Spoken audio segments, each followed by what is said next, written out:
یہ واقعہ 2-3 سال پہلے کا ہے۔ ان دنوں ہم بہت زیادہ پریشان تھے۔ بات کچھ ایسی تھی، مالک مکان نے ہمیں گھر چھوڑنے کا نوٹس دے دیا تھا۔ والد صاحب سرکاری ملازم تھے، بس ان کی تنخواہ میں گزارا ہی ہوتا تھا۔ میں بھی زیر تعلیم تھا، مجھ سے چھوٹی 2 بہنیں تھیں، لہٰذا آمدنی کا کوئی دوسرا بڑا وسیلہ نہیں تھا۔ مالک مکان کہنے لگا، اگر اس گھر میں رہنا ہے تو کرایہ بڑھانا پڑے گا۔ والد صاحب اس پوزیشن میں نہیں تھے کہ وہ اس کو منہ مانگا کرایہ دے سکیں، لہٰذا والد صاحب نے ایک اور مکان ڈھونڈنا تلاش کر دیا۔ ہم جس گھر میں رہ رہے تھے وہ ایک پرانی طرز کا تھا اور نقشہ بھی عام سا تھا۔ والدہ کی ہمیشہ سے یہی خواہش تھی کہ ان کا ایک اپنا خوبصورت سا گھر ہو، مگر یہ ایسی خواہش تھی جس کو پورا کرنا ناممکن تھا۔ وہ اس پرانے طرز کے گھر کو بھی سجاتی رہتی تھی۔ گھر کا آنگن کچا تھا، لیکن امی نے پانی چھڑک چھڑک کر اس کو سیمنٹ جیسا بنا لیا تھا۔ ان کی بہت خواہش تھی کہ اللہ تعالیٰ ان کے بھی دن پھیرے گا اور ایک خوبصورت سا گھر دے گا۔ ابو ان کی اس خواہش پر چڑھ جاتے اور اکثر ان دونوں میں اس بات کی وجہ سے تلخ کلامی رہتی۔ اب جب مکان مالک نے گھر خالی کرنے کا تہیہ کر ہی لیا تھا تو ابو نے دوسرا گھر ڈھونڈنا شروع کر دیا۔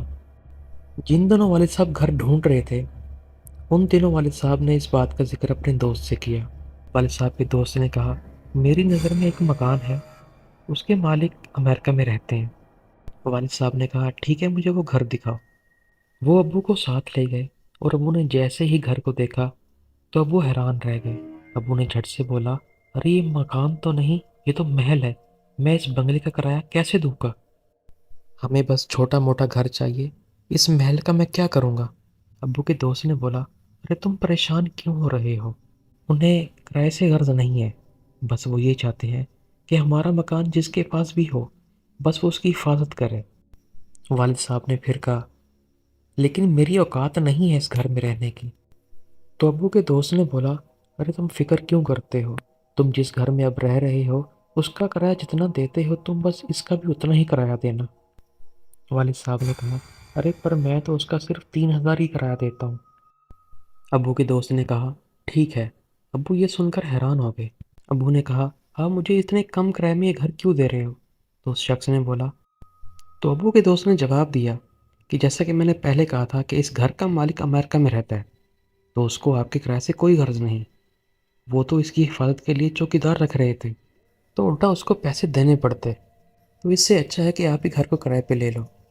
ویسے بھی بھابھی بہت اچھا خیال رکھتی ہیں گھر کا، اس طرح آپ کا بھی بھلا ہو جائے گا اور مکان مالک بھی خوش ہو جائے گا اور مطمئن ہو جائے گا کہ گھر کسی شریف لوگوں کے پاس ہے۔ تو والد صاحب نے حامی بھر دی، اور جیسے ہی ہم گھر واپس آئے تو میں نے امی کو سب کچھ بتایا کہ گھر ایسا ہے ویسا ہے، تو امی یہ سن کر بہت خوش ہوئی۔ کچھ ہی دن کے بعد ہم نئے گھر میں شفٹ ہو گئے۔ امی اور 2 بہنوں نے مل کر گھر کی صفائی کی۔ جس دن گھر کی ساری سیٹنگ مکمل ہو گئی اس دن گھر چمکنے لگا۔ معمولی سے سامان کے باوجود گھر انتہائی خوبصورت لگ رہا تھا۔ کچن میں بہنیں دل لگا کر کام کر رہی تھیں اور میں ٹب میں پانی بھر بھر کر نہا رہا تھا، اور امی ہاتھ کی کینچی لے کر سارا دن گھاس برابر کرتی رہتی۔ انہیں باغبانی کا بہت شوق تھا۔ بہت جلد گھر نکھر آیا۔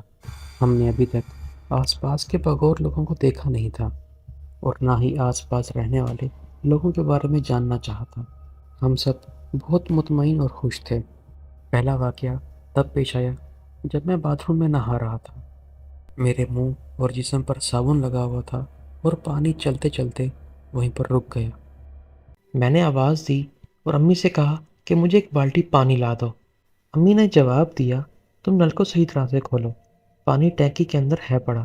میں نے دوبارہ چیک کیا لیکن پانی پھر بھی نہیں آیا۔ امی نے مجھے بالٹی کے اندر پانی لا دیا۔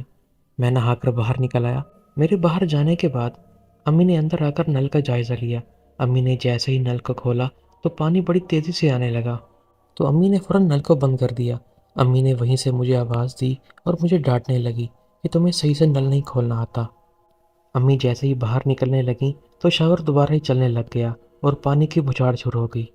امی نے جلدی سے دوبارہ شاور بند کیا اور یہ سوچا کہ شاید کوئی خرابی ہے۔ ہم لوگوں نے معمول پر توجہ نہیں دی اور اپنے اپنے کاموں میں مصروف ہو گئے۔ اگلی بار میں کچن سے چائے لینے کے لیے گیا تو میں نے دیکھا بلی کچن کے دروازے کے ساتھ کھڑی پر گھرا رہی ہے۔ اس کے جسم کا ایک ایک بال کھڑا ہوا تھا اور اس کی دم پھولی ہوئی تھی۔ وہ اپنے سامنے کی طرف دیکھ دیکھ کر اس طرح سے آوازیں نکال رہی تھی جیسے کسی چیز سے خوف زدہ ہو۔ میں نے اچھی طرح سے ادھر ادھر دیکھا لیکن مجھے کچھ نظر نہیں آیا۔ میری بہن کچن کی کھڑکی سے یہ سب کچھ دیکھ رہی تھی۔ میری بہن نے کہا، تم مانو یا نہ مانو، اس گھر میں جنات ہیں۔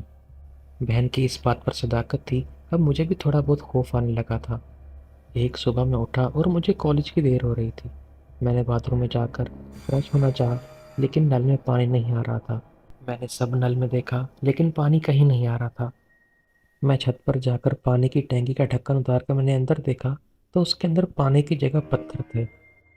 میں یہ دیکھ کر پریشان ہو گیا اور بھاگتے ہوئے جا کر امی اور ابو کو بتایا۔ جب ان کو اس بات کا پتہ چلا تو وہ بھی پریشان ہو گئے اور انہوں نے کہا کہ یہ آج کل گھر میں کیا ہو رہا ہے۔